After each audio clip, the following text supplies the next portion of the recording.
2023년 4월 6일 40일 특별 새벽기도회 34번째 날 사도신경으로 우리의 신앙을 살아계신 하나님께 올려드리겠습니다. 전능하사 천지를 만드신 하나님 아버지를 내가 믿사오며 그 외아들 우리 주 예수 그리스도를 믿사오니 이는 성령으로 잉태하사 동정녀 마리아에게 나시고 본디오 빌라도에게 고난을 받으사 십자가에 못 박혀 죽으시고 장사한 지 사흘 만에 죽은 자 가운데서 다시 살아나시며 하늘에 오르사 전능하신 하나님 우편에 앉아 계시다가 저리로서 산자와 죽은 자를 심판하러 오시리라.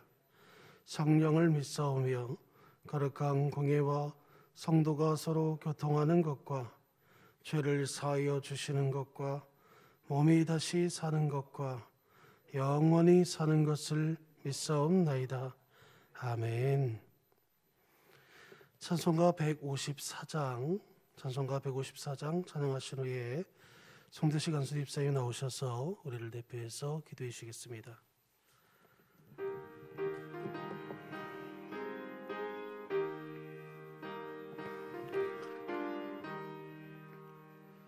생명의 주여 멸류관 받으시옵소서. 날 위해 쓰신 가시관 나 기억합니다. 저 겟세마네 기도를 늘 기억하게 하시고 그 십자가의 은혜로 날 인도하소서. 누셨던 무덤 내게도 보이시옵소서. 잠드신 동안 천사가 굳게 지켰네. 저 겟세마네 기도를 늘 기억하게 하시고 그 십자가의 은혜로 날 인도하소서. 마리아처럼 새벽에 주께로 갑니다.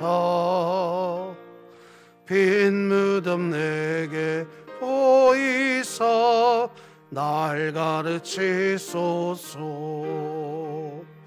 저 겟세마네 기도를 늘 기억하게 하시고 그 십자가의 은혜로 날 인도하소서. 고난의 잔을 날 위해 다 마셨나니 나 항상 나의 십자가 감당케 하소서. 저 겟세마네 기도를 늘 기억하게 하시고 그 십자가의 은혜로 날 인도하소서. 아멘.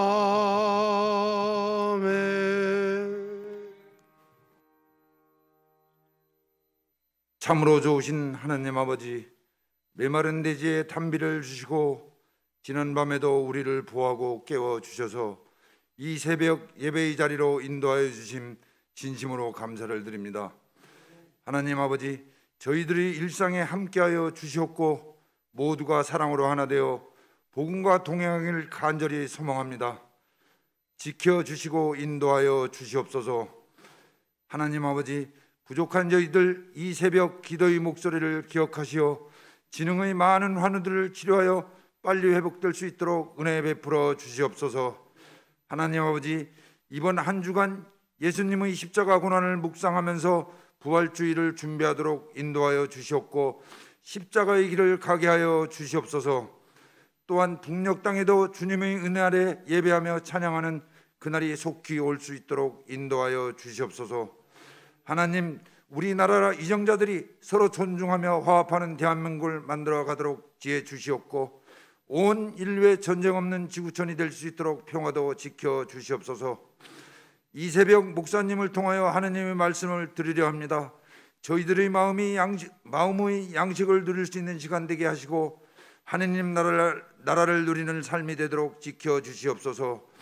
이 모든 말씀 우리를 죄에서 구원하여 주신 예수님의 이름으로 기도드립니다. 아멘.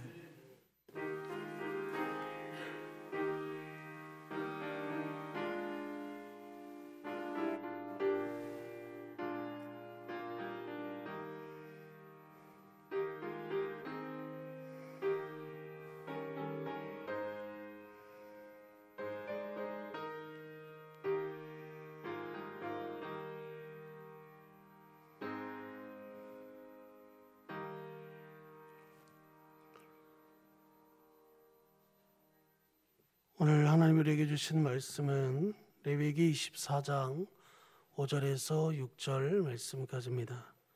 구약성경 184쪽에 있습니다.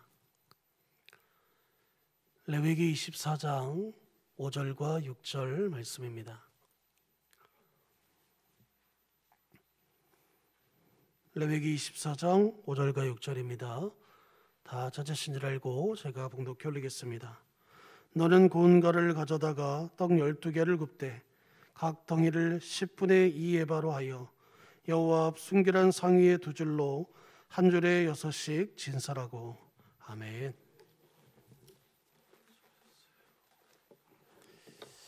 할렐루야. 고난 주간에 우리 주님이 가신 그 길 한 길 한 길, 주님의 그 걸음 한 걸음 한 걸음을 나의 걸음으로 그렇게 삼아 가시려고죠. 새벽마다 함께 하나님을 예배하고 삶의 현장에서 예수 그리스도의 십자가의 향기가 드러나기 위하여 애쓰시는 우리 진흥의 가족 여러분들을 우리 하나님께서 오늘도 권념하여 주시고 마음에 우리들의 이름 한 명 한 명을 새기시며 붙들어 주실 줄로 믿습니다. 오늘도 하나님께 드려진 귀한 예물이 있습니다. 기도하시겠습니다. 하나님 아버지, 오직 하나님의 은혜로 이 시간, 오직 하나님의 은혜로 하나님을 예배하는 예배자가 되게 해주시니 감사합니다. 오늘 이렇게 하나님을 예배할 수 있는 것 하나님의 은혜인 줄 믿습니다. 하나님의 말씀을 듣게 하시고 하나님의 말씀을 알아가게 하시며 하나님과 친밀해지게 하시니 또한 감사합니다. 오직 우리 주님 감사합니다. 그저 하나님 감사합니다. 감사한 이 마음 우리 아버지께 표현하고 싶어서 오늘도 귀한 예물을 구별하여 올리는 손길들 있나이다. 하나님 받으실 만한 이 향기로운 제물 흠양하여 주시고 이 예물이 또한 쓰여질 때 아버지의 뜻대로 쓰여지게 하시사 하나님을 기쁘시게 하는 일들이 풍성케 되게 하시고 이 예물을 올리는 주의 거룩한 권속들의 삶이 오직 감사로 채워지게 하여 주옵소서. 예수님의 이름으로 기도드립니다. 아멘. 자, 오늘도 우리들이 어떤 존재인지 하나님 앞에서 우리의 모습이 어떤 모습인지 다 같이 한번 외쳐보십시다. 시작. 우리는 구원받았으나 죄인이며 오직 하나님의 사랑으로 사는 그리스도인이다. 아멘. 오늘은 성막에 나타난 복음 8번째 말씀 나누겠습니다. 자, 오늘부터는 이제 성소 안으로 들어가 보겠습니다. 성소 안으로 들어가면 왼쪽에는 7 등대, 7 금촛대라고 하죠. 이게 성소 안입니다. 들어가면 왼쪽에 있습니다. 그리고 오른쪽에 진설병이라고도 하고 떡상이라고도 하는, 그리고 정면에 분향단이 있습니다. 그래서 다음 그림을 보시면 떡상, 진설병이라고 합니다. 두 줄로 세우죠. 6개씩 12개의 떡이 올려지게 됩니다. 예수님께서 등대, 즉 7 금촛대를 보시면서 내가 빛이다라고 그런 말씀을 하시더니 예수님은 또 떡상을 보시면서 나는 하늘에서 내려온 산 떡이다. 예수님 자신이 떡이라고 하셨습니다. 그래서 성소 안에는 떡상이 있는 겁니다. 요한복음 6장 보니까 진실로 진실로 너희에게 이르노니 믿는 자는 영생을 가졌나니 내가 곧 생명의 떡이니라. 너희 조상들은 광야에서 만나를 먹었어도 죽었거니와 이는 하늘에서 내려오는 떡이니 사람으로 하여금 먹고 죽지 아니하게 하는 것이니라. 나는 하늘에서 내려온 살아있는 떡이니 사람이 이 떡을 먹으면 영생하리라. 내가 줄 떡은 곧 세상의 생명을 위한 내 살이니라 하시니라. 여러분에게 한번 물어보겠습니다. 여러분은 하나님의 말씀을 읽거나 들으실 때에 그 하나님의 말씀이 살아갈 용기가 되신 적 있으십니까? 여러분은 하나님의 말씀을 읽거나 들으실 때에 다시 내가 내 마음을 추스려야겠구나, 그런 경험 있으십니까? 그렇다면 여러분은 생명의 떡이신 예수님을 먹고 계시는 겁니다. 여러분에게 영생이 있는 줄 믿으시기 바랍니다. 예수님은 예수님 자신이 하늘에서 내려온 산떡이기에 예수님 자신을 먹어야 영생할 수 있다고 했습니다. 예수님을 먹어야 영생한다는 말은 어떤 의미일까요? 예수님은 말씀이 육신이 되어 이 땅에 오셨다고 하셨습니다. 그렇기에 예수님 자신께서 하늘에서 내려온 산떡이니 나를 먹으면 영생한다고 하신 말씀의 의미는 우리가 말씀을 먹는 것, 그것은 예수님을 먹는 겁니다. 그것을 우리 눈에 실질적으로 보여주시려고 했던 게 성찬 예식이었던 겁니다. 자, 좀 더 구체적으로 이야기하면 요한복음 말씀이 기록될 당시는 로마의 지배하에 있을 때입니다. 로마 황제의 제일 큰 고민은 여기저기 장군들을 보내어서 다른 나라를 점령시켜가고 있는데 황제의 메시지를 각 속국 나라와 자신의 부하 장군들에게 황제의 메시지를 전하는 것, 그것이 가장 큰 어려움이었습니다. 요즘 같으면 핸드폰, 영상통화까지 하지요. SNS 등 각종 통신 도구들이 있지만 그 당시에는 아무것도 없었습니다. 그래서 황제가 신하를 시켜서 저 멀리 적장을 맞으러 나가 전쟁터에 나가 있는 자기 부하 장군에게 황제 자기 자신의 메시지를 전달하려고 할 때, 그런데 황제의 메시지를 가지고 가는 신하가 메시지를 들고 가던 메시지 통을 잃어버리기도 하고 적군에게 빼앗기기도 하고, 그래서 다시 그 신하, 그 노예가 장군이 있는 곳까지 가지 못하고 다시 황제에 있는 로마 본국으로 돌아오게 되는 이런 일들이 발생했단 말입니다. 그래서 그때 이 로마의 황제가 생각해낸 아주 독특하고 끔찍한 자기 메시지 전달 방식을 만들어냈던 기록이 있습니다. 신하나 노예를 데리고 옵니다. 그리고 머리를 깎아버립니다. 바늘로 이 머릿속에다가 마치 문신을 새기듯 황제의 메시지를 머릿속에 문신 새기듯 글씨를 집어넣었습니다. 그리고 난 다음에 먹물을 뿌려버립니다. 그러면 이 속에 글씨가 새겨져 있습니다. 좀 시간이 지나면 머리카락이 자랍니다. 그때 보냅니다. 그렇게 보냈습니다. 그러면 전쟁터에 나가 있는 장군은 황제의 신하 또는 노예가 왔다고 하지 않습니다. 황제의 메시지가 왔다고 이야기했습니다. 그 신하나 노예를 보고 황제의 신하가 왔다고 말하지 않았습니다. 황제의 메시지가 왔다고 했습니다. 그래서 그 노예의 머리카락을 깎아냅니다. 그러면 그 속에 황제의 메시지가 담겨 있는 겁니다. 그렇게 황제의 메시지를 전달한 그 노예, 그 신하는 그 자리에서 죽입니다. 왜? 이 황제의 메시지가 적장에게 알려지지 않게 하기 위해서.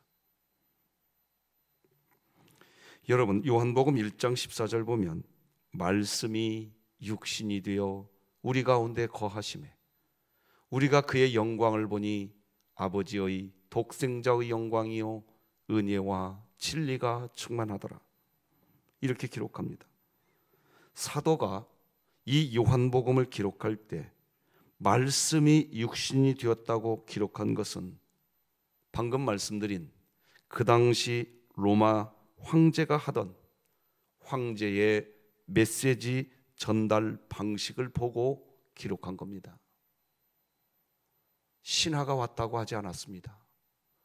황제의 메시지가 왔다고 그랬습니다. 신하의 몸속에, 육신 속에 메시지 적혀 있는 겁니다. 예수님께서 이 땅에 오신 것은 예수님의 몸만 오신 것이 아니라 하나님께서 우리를 사랑하신다고 하시는 하나님의 사랑이 육신을 입고 하나님의 사랑, 하나님 자신께서 직접 우리에게 오신 줄 믿으시기 바랍니다. 그러므로 성경 말씀을 먹는 것, 예수님을 먹는 겁니다.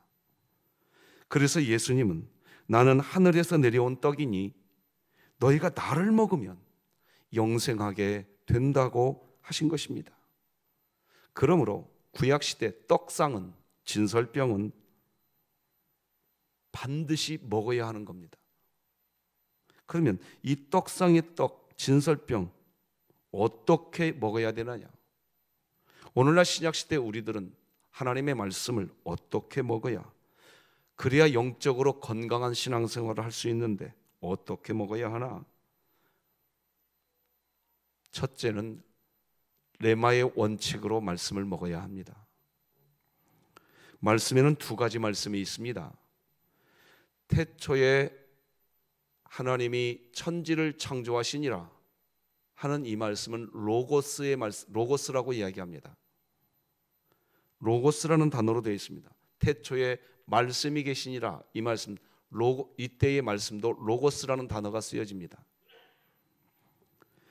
그런데 엠마오로 가는 두 제자에게 부활하신 예수님께서 말씀을 풀어주셨다라고 기록합니다. 그때 말씀은 레마라는 단어가 쓰여져 있습니다. 그래서 화면을 보시면서 설명해 드리면 이렇게 설명할 수 있습니다. 로고스도 말씀이라는 뜻입니다. 레마도 말씀이라는 뜻입니다. 그런데 로고스는 영원토록 전해진 것이며 객관적인 것이며 일반적으로 말하는 말씀이라고 한다면 레마는 로고스보다 더 주관적이고 한 명 개인에게 하신 말씀입니다. 그러니까 로고스는 이게 로고스입니다. 성경이 로고스입니다. 그러면 레마는 뭐냐? 이 로고스 말씀 중에 내 가슴에 박힌 말씀, 내 가슴에 새겨진 말씀, 그걸 레마라고 이야기합니다. 신약성경 마태복음 4장 4절 보면 예수께서 대답하여 가라사대 사람이 떡으로만 살 것이 아니요 하나님의 입으로 나오는 모든 말씀으로 살 것이니라 라고 할 때에, 이때에 마태복음 4장 4절에 모든 말씀으로 살 것이니라, 이때의 말씀이라는 단어는 로고스가 아닙니다. 레마입니다. 무슨 말입니까? 성경 66권 이 자체는 로고스입니다. 그런데 그 말씀 중에 단어, 이 말씀 중에 단어 하나만이라도 내 가슴에 레마의 말씀으로 박히면 우리는 살게 되는 줄 믿으시기 바랍니다. 즉 사람들 한 사람 한 사람이 하나님의 말씀을 자기 자신에게 하신 생명으로 알고 하나님의 말씀이 나에게 하신 말씀이구나, 오늘 말씀이 나 들으라고 하신 하나님의 메시지구나, 이렇게 들려지는 말씀이 여러분에게 있기를 바랍니다. 아, 이 말씀 그 처사람 들으라고 하는구나. 하나님의 말씀이 들려질 때 여러분 마음에 그렇게 들리고 있다면 여러분의 영혼이 죽어가고 있다는 뜻입니다. 반드시 기억하셔야 됩니다. 아, 오늘 설교 그 사람이 들어야 되는데,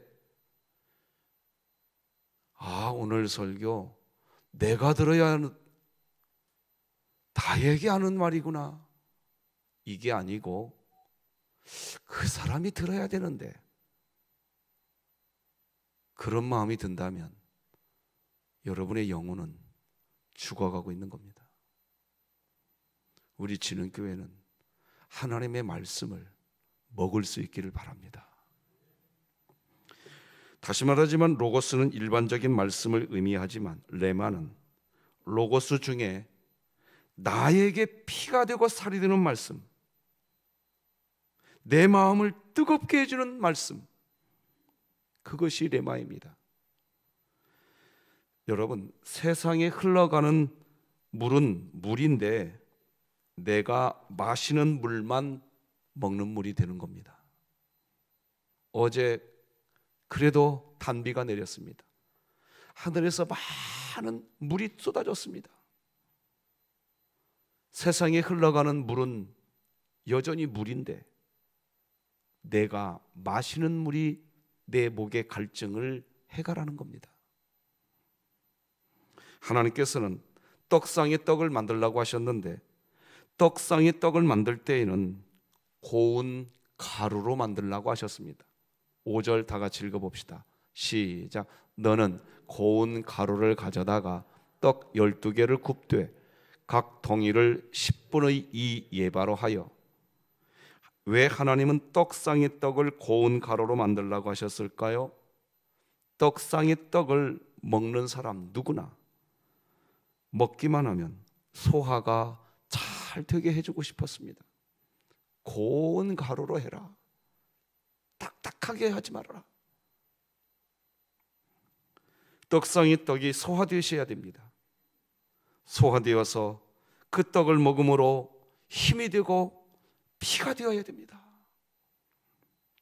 로고스의 말씀은 천지를 창조하시는 능력의 말씀이라고 한다면 레마의 말씀은 내 영혼을 살리는 말씀인 겁니다.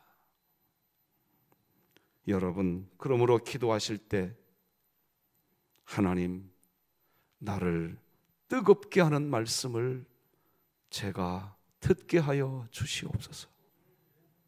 그런 기도가 여러분에게 있기를 소망합니다. 둘째는 이 떡상의 떡 진설병은 혼자 먹지 말고 교제의 원칙으로 먹어야 합니다. 함께 나눠 먹어야 됩니다. 당시 제사장은 22,000명이 되었다고 했습니다. 나눠 먹어야 됩니다. 혼자 몰래 먹으면 안 됩니다. 미드라시가 있다고 그랬습니다. 성경 66권 외에 이스라엘 백성들의 구전을 통하여서 전해 내려오는 성경 이야기들이 있습니다. 우리나라 이순신 장군에 대해 기록된 역사책 정사 있다고 한다면 이순신 장군에 대해서 보았던 사람, 그와 함께 있던 사람들이 입에서 입으로 전해져 구전되어져 내려오는 이순신 장군에 대한 이야기들이 있습니다. 그런 것처럼 성경의 어떤 이야기들을 구전으로 전해 내려온 어떤 이야기들, 그 이야기들을 엮어서 만든 책을 미드라시라고 이야기합니다. 이 미드라시를 보면 이 떡상의 떡을 콩알만한 크기만 먹어도 제사장들이 배가 불러버렸다, 믿거나 말거나 일 수도 있지만 미드라시에는 그런 기록이 있습니다. 오병이어의 기적이 여기서부터 있었던 겁니다. 안 그러겠습니까? 당시 제사장은 2만 4천 명이었습니다. 떡상에 떡이 올려진 떡이 우리가 생각할 때 손바닥만한 정도의 크기입니다. 이 크기 12장이 있는 겁니다. 이것을 12장밖에 안 되는 이 떡상의 떡 진설병을 2만 4천 명이 되는 제사장들이 나눠 먹어야 했으니 그 크기가 콩알만이나 하지 않았겠습니까? 더 작으면 작았지 크지는 않았을 것이라고 보여집니다.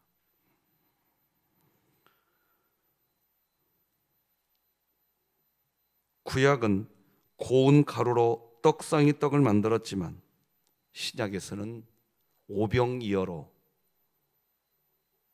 남자 성인만 5천 명을 먹이신 겁니다.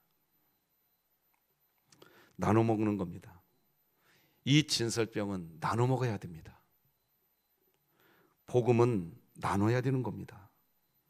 그래서 내가 복음을 전하지 않으면, 내가 복음을 나누지 않으면 나에게 화가 있으리라. 성경은 그렇게 기록하는 겁니다. 우리 진흥교회 성도님들은 말씀을 나누시기 바랍니다. 말씀을 나누셔야 돼요. 전도회 회원들이 모여서 주일 점심 식사하고 난 뒤에 또 구역 식구들이 구역 예배 모여서 무슨 이야기들을 하고 계십니까?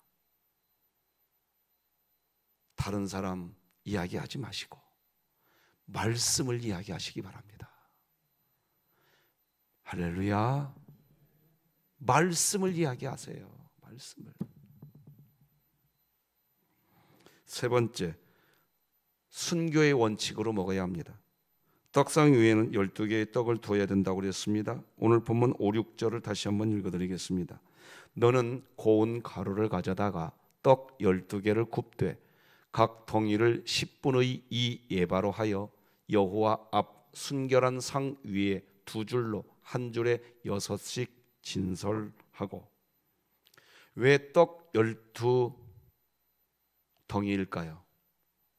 12지파를 의미하는 겁니다. 자, 그런데 이 떡은 순교의 정신으로 먹어야 된다. 이게 무슨 말이냐? 왜 떡이 12개냐? 반드시 먹어야 됩니다. 안 먹으면 죽는다. 순교의 정신으로 먹어야 됩니다. 하루 24시간 하루의 삶이 시작되어졌는데 아침밥은 챙겨 잡숫고 점심밥도 챙겨 잡숫고 중간에 새참도 챙겨 잡수시면서 저녁밥도 드시면서 하나님의 말씀을 레마의 말씀으로 먹지 않고 하루의 일과를 다 끝내고 잠자리에 누웠다? 죽는 겁니다. 영혼이. 반드시 12개를 구우라고 그랬습니다. 안 먹으면 죽는다. 우리 진흥교회 성도들이 각 구역별로 모여서 구역 보고서를 보면 성경 말씀 읽은 장소가 쫙 구역별로 나오더라고요. 매주마다 1구역부터 마지막 구역까지 제가 꼼꼼히 챙겨봅니다. 아, 이 구역에 있는 멤버들이 이러이러한 분들이 있지, 이 구역에 있는 분들이 이러이러한 분들이 있지. 오늘도 성경을 읽었구나. 지난 한 주간에도 하나님 말씀 읽었구나. 하나님 감사합니다. 근데 애석하게도 어떤 구역은 블렁크로 있어요. 여러분, 하나님 말씀을 읽고 듣고 먹으시기를 주님의 이름으로 축복합니다. 네 번째, 오직 원칙에 준하여 먹어야 됩니다. 성소 안에서 먹을 수 있는 것은 오직 떡상 위에 떡만 먹을 수 있습니다. 이봐, 성소에 들어왔으니까 오리고기도 먹고 돼지고기도 먹고 소고기도 먹고 다 먹자. 아닙니다. 성소 안에서는 진설병의 떡만 먹으라고 그랬습니다. 이 원칙이 지켜져야 됩니다. 다른 음식은 절대 안 됩니다. 오직 떡상에 있는 떡만 먹어야 됩니다. 하나님의 집안에서는 오직 진설병, 즉 떡상의 떡만 먹어야 됩니다. 교회 안에서는 오직 성경 말씀만 나눠야 됩니다. 철학, 도덕, 윤리, 사상,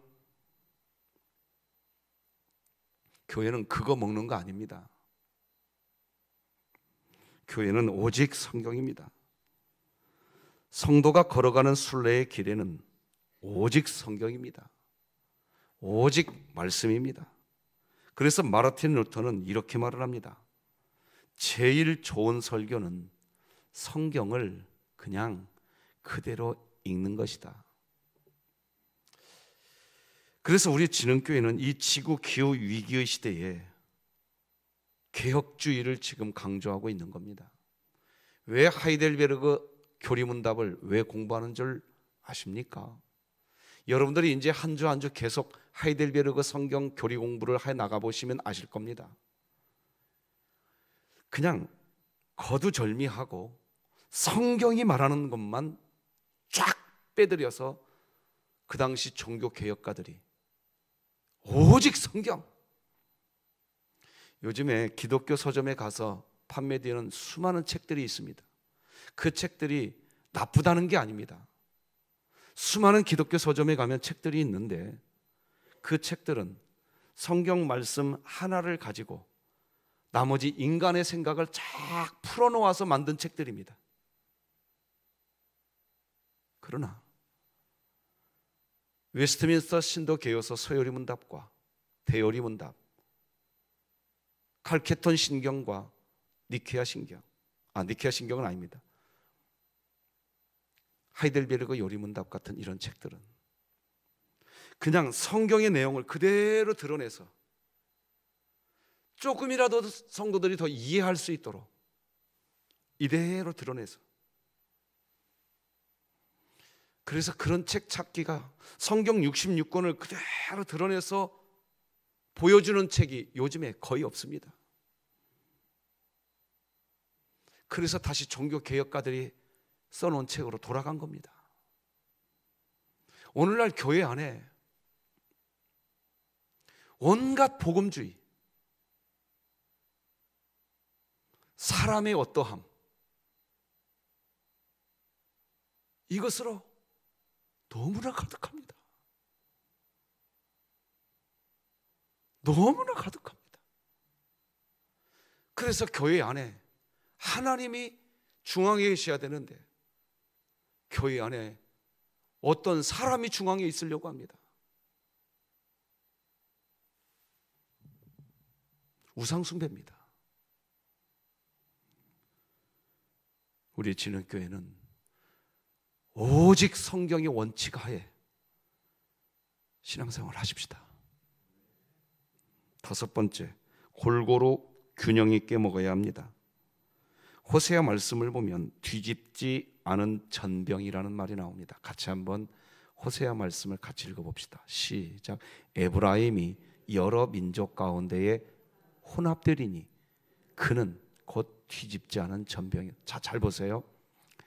에브라임 12지파 중에 하나인데요, 여러 민족 가운데 혼합되어 버린대요.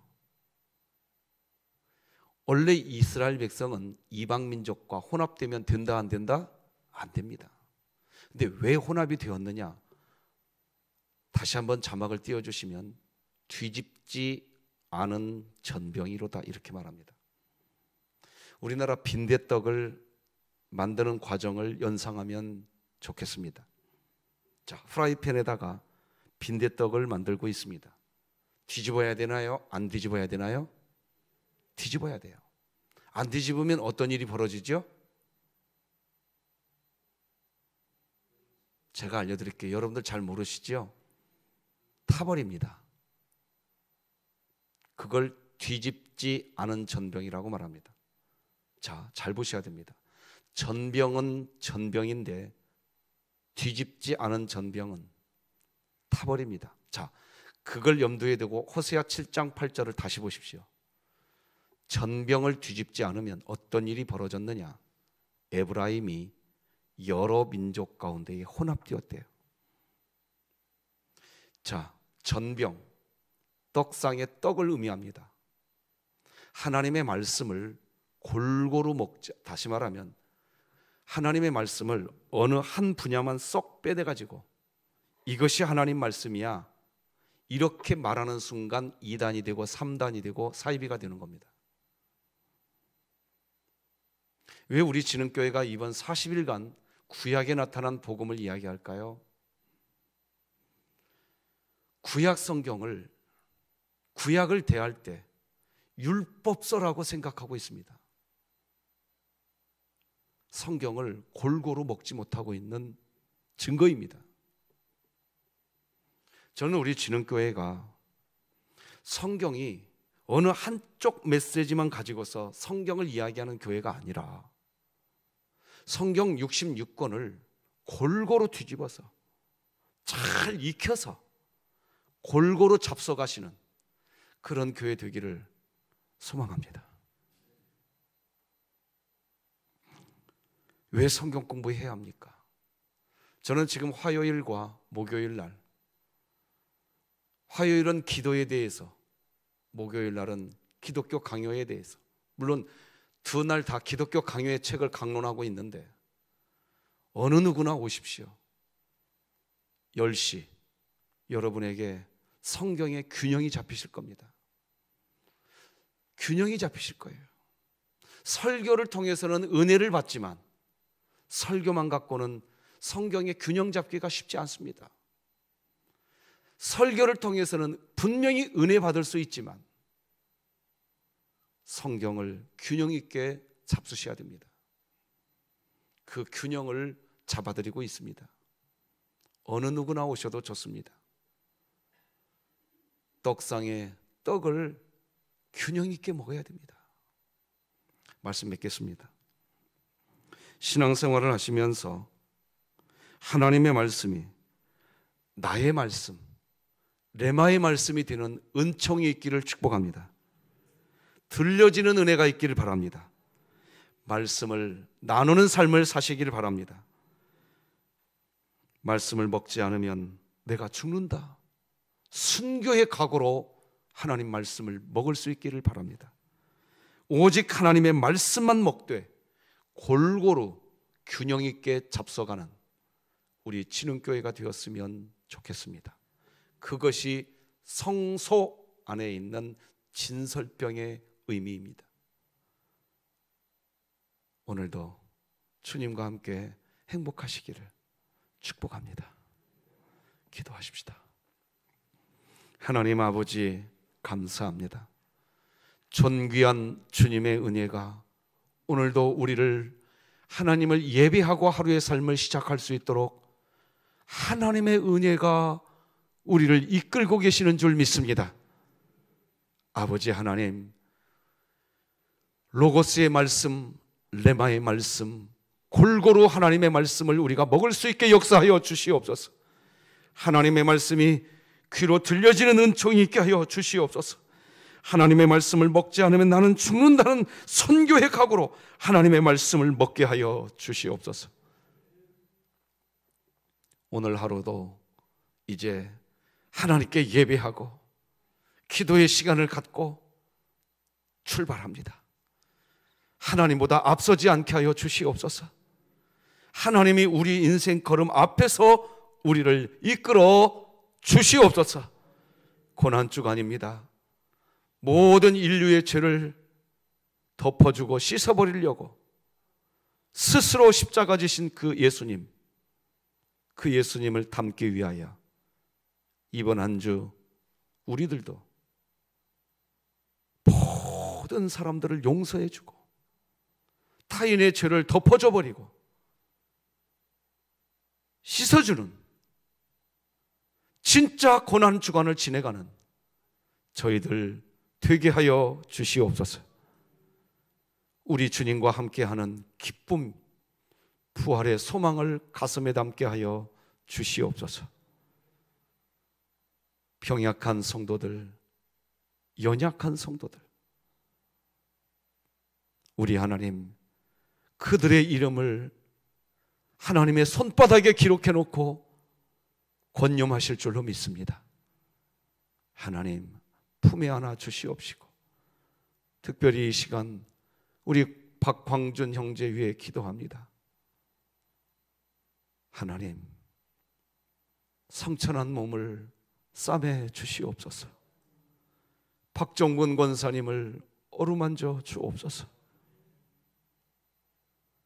원로 목사님을 기억하여 주옵시고 모든 선교사님들을 붙들어 주옵소서. 우리 진흥교회 성도들의 각 가정을 품에 안아 주시옵소서. 예수님의 이름으로 기도드립니다. 아멘.